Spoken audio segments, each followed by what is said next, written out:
Hi hello ನಮಸ್ತೆ ಎಲ್ರಿಗೂ welcome to ಭೋಜನ ಉಪಹಾರ ಯೂಟ್ಯೂಬ್ ಚಾನಲ್. ಎಲ್ಲರೂ ಹೇಗಿದ್ದೀರಾ? ಬಹಳ ದಿನ ಆಯಿತು ವಿಡಿಯೋ ಅಪ್ಲೋಡ್ ಮಾಡಲಿಕ್ಕೆ ಆಗಲಿಲ್ಲ. ಸೊ ಹಾಗೆ ಎಲ್ಲಾದರೂ ಕ್ಷಮೆನಾಗಿ ಹೇಳ್ತಾ ಇದ್ದೀನಿ. ಸೊ ಒಂದು ಹೊಸ ವಿಧಾನದಲ್ಲಿ ನೋಡಿ ಶಾವಿಗೆನ ಬೆಳೆಸ್ಬಿಟ್ಟು ರೊಟ್ಟಿಯನ್ನು ಯಾವ ಥರ ಮಾಡಬೇಕು ಅಂತ ತೋರಿಸ್ತಾ ಇದ್ದೀನಿ. ಇದು ನೋಡಿ ಮಕ್ಕಳಿಗೆ ಲಂಚ್ ಅಥವಾ ಬಾಕ್ಸಿಗೂ ಸಹ ನೀವು ಕಟ್ಟಿ ಕೊಡ್ಬೋದು. ತುಂಬಾ ಚೆನ್ನಾಗಿರುತ್ತೆ. ಸೊ ಅದಕ್ಕಿಂತ ಮುಂಚೆ ಯಾರಾದರೂ ಹೊಸದಾಗಿ ನೋಡ್ತಾ ಇದ್ರೆ ಚಾನಲ್ಗೆ ಸಬ್ಸ್ಕ್ರೈಬ್ ಮಾಡ್ಕೊಂಡು ನೋಡಿ ಅಂತ ಕೇಳ್ಕೊಳ್ತಾ ಇದ್ದೀನಿ. ಸೊ ಈ ರೆಸಿಪಿ ನೋಡಿ ಒಂದ್ಸತಿ ನೀವು ಮಾಡಿಕೊಂಡ್ರೆ ನೀವು ಡಿನ್ನರ್‌ಗೂ ಸಹ ತಿನ್ಕೋಬಹುದು ಅಥವಾ ಮಧ್ಯಾಹ್ನದ ಊಟಕ್ಕೂ ಸಹ ತಿನ್ಕೋಬಹುದು. ಬಹಳ ಚೆನ್ನಾಗಿರುತ್ತೆ. ಹಾಗಾದ್ರೆ ಮಾಡುವಂತಹ ವಿಧಾನ ಹೇಗೆ ಅಂತ ನೋಡೋಣ ಬನ್ನಿ. ಮೊದಲಿಗೆ ನೋಡಿ ನಾನು ಒಂದು ಬಟ್ಲಿಗೆ 1 ಕಪ್ಪಷ್ಟು ರೋಸ್ಟ್ ಶಾವಿಗೆನ ಹಾಕೊಂಡಿದ್ದೀನಿ. ಇದೇ ಹಾಕೋಬೇಕು ಅಂತ ಏನಿಲ್ಲ. ಬಹಳಷ್ಟು ಬ್ರ್ಯಾಂಡ್ ಮಾರ್ಕೆಟಲ್ಲಿ ಇದೆ.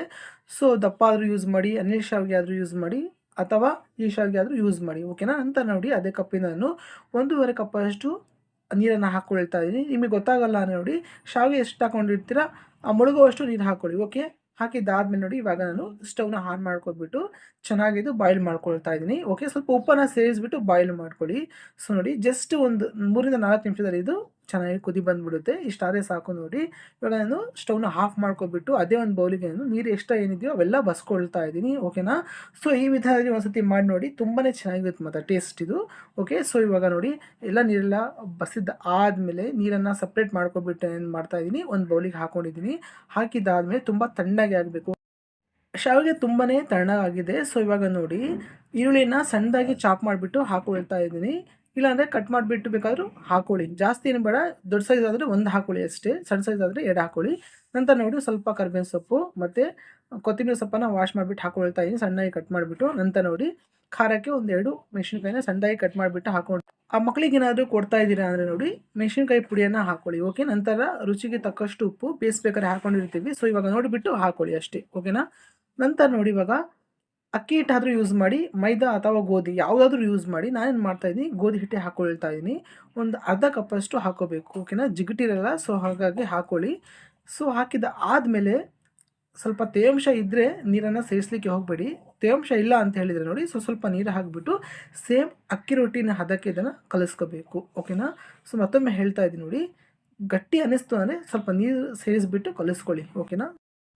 ಚೆನ್ನಾಗಿ ಕಲಸಿದಾದ್ಮೇಲೆ ಸೈಡಲ್ಲಿ ನಾನು ಎತ್ತಿಟ್ಕೊಳ್ತಾ ಇದ್ದೀನಿ. ಇವಾಗ ಸ್ಟವ್ ಮೇಲೆ ನೋಡಿ ಹಂಚಿಟ್ಕೊಳ್ತಾ ಇದ್ದೀನಿ. ಬಟ್ ಸ್ಟವ್ ಆನ್ ಮಾಡಿಲ್ಲ.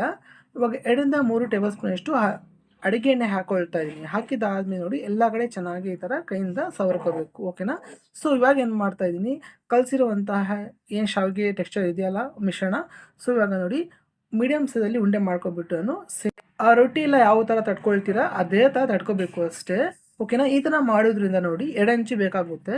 ಸೊ ಈ ಥರ ಮಾಡೋಕ್ಕೆ ಆಗಲ್ಲ ಅಂತ ಹೇಳಿದರೆ ಹೋಳಿಗೆ ಪೇಪರ್ ಅಥವಾ ಬಾಳೆ ಎಲೆ ಯಾವುದಾದ್ರೂ ಯೂಸ್ ಮಾಡಿ ಸೇಮ್ ಹೋಳಿಗೆನ ಯಾವ ಥರ ತಟ್ಕೊಳ್ತೀರಾ ಅದೇ ಥರ ತಟ್ಟಿಬಿಟ್ಟು ಸುಟ್ಕೋಬೇಕು ಅಷ್ಟೇ. ಓಕೆನಾ? ಸೊ ಯಾರಿಗೆಲ್ಲ ಮಾಡೋಕ್ಕೆ ಬರಲ್ಲ ಅಂದರೆ ಈ ಥರ ಮಾಡಿ ಈಸಿಯಾಗಿ ಮಾಡ್ಕೋಬಹುದು. ಬಟ್ ಕಂಪಲ್ಸರಿ 2 ಅಂತೂ ಹಂಚು ಬೇಕೇ ಬೇಕಾಗುತ್ತೆ.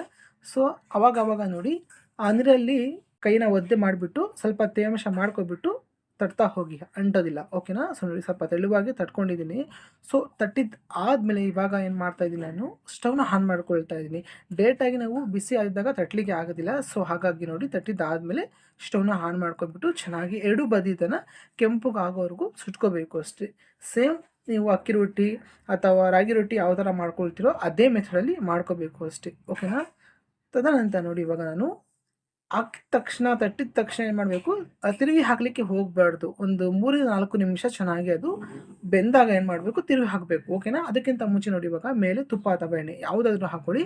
ಇವಾಗ ನೋಡ್ಬೋದು ಸ್ವಲ್ಪ ಕಲರ್ ಟ್ರಾನ್ಸ್ಪರೆಂಟ್ ಆಗಿದೆ ಅನ್ಬೇಕಾದ್ರೆ ಮಗ್ಚ್ ಹಾಕೋಬೇಕು. ಸ್ವಲ್ಪ ಕೇರ್ಫುಲ್ಲಾಗಿ ಮಾಡಿ, ಜಿಗುಟು ಇರಲ್ಲ ಇದು. ಸ್ವಲ್ಪ ಕ್ರ್ಯಾಕ್ ಆಗುವಂಥ ಚಾನ್ಸಸ್ ಇರುತ್ತೆ. ಸೊ ನೋಡಿ ಒಂದು ರೆಡಿಯಾಗಿದೆ. ಒಂದು ಪ್ಲೇಟಿಗೆ ಹಾಕ್ಕೊಂಡಿದ್ದೀನಿ. ಮಿಕ್ಕಿರುವಂಥ ಹಿಟ್ಟಿನ ಸೇಮ್ ಇದೇ ಥರ ಎಲ್ಲವನ್ನು ಸುಟ್ಕೋಬೇಕು. ಫೈನಲ್ ಆಗಿ ನೋಡಿ ಸರ್ವಿಂಗ್ ಒಂದು ಪ್ಲೇಟಿಗೆ ಹಾಕ್ಕೊಂಡಿದ್ದೀನಿ. ಇದಕ್ಕೆ ಚಟ್ನಿ ಆದರೂ ಕಾಂಬಿನೇಷನ್ ಚೆನ್ನಾಗಿರುತ್ತೆ. ಇಲ್ಲಾಂದರೆ ಕೆಚಪ್, ಟೊಮೊಟೊ ಕೆಚಪ್ ಆದರೂ ಯೂಸ್ ಮಾಡಿ. ತುಂಬ ಚೆನ್ನಾಗಿರುತ್ತೆ. ಸೊ ಈ ರೆಸಿಪಿನ ನೀವು ಒಂದ್ಸತಿ ಟ್ರೈ ಮಾಡಿಬಿಟ್ಟು ಕಮೆಂಟ್ ಮುಖಾಂತರ ತಿಳಿಸಿ. ಈ ರೆಸಿಪಿ ಇಷ್ಟ ಆದರೆ ಲೈಕ್ ಮಾಡಿ, ಸಬ್ಸ್ಕ್ರೈಬ್ ಮಾಡ್ಕೊಳ್ಳಿ. ಈ ರೆಸಿಪಿಲಿಗೆ ಏನು ಮಾಡ್ತಾಯಿದ್ದೀನಿ ಮತ್ತೆ ಒಂದು ಹೊಸ ರೆಸಿಪಿನಿಗೆ ಸಿಗ್ತೀನಿ. ಅಲ್ಲಿವರೆಗೂ ಎಂಜಾಯ್ ಮಾಡಿ. ಶುಭವಾಗಲಿ. ಧನ್ಯವಾದಗಳು. Thank you for watching. Bye.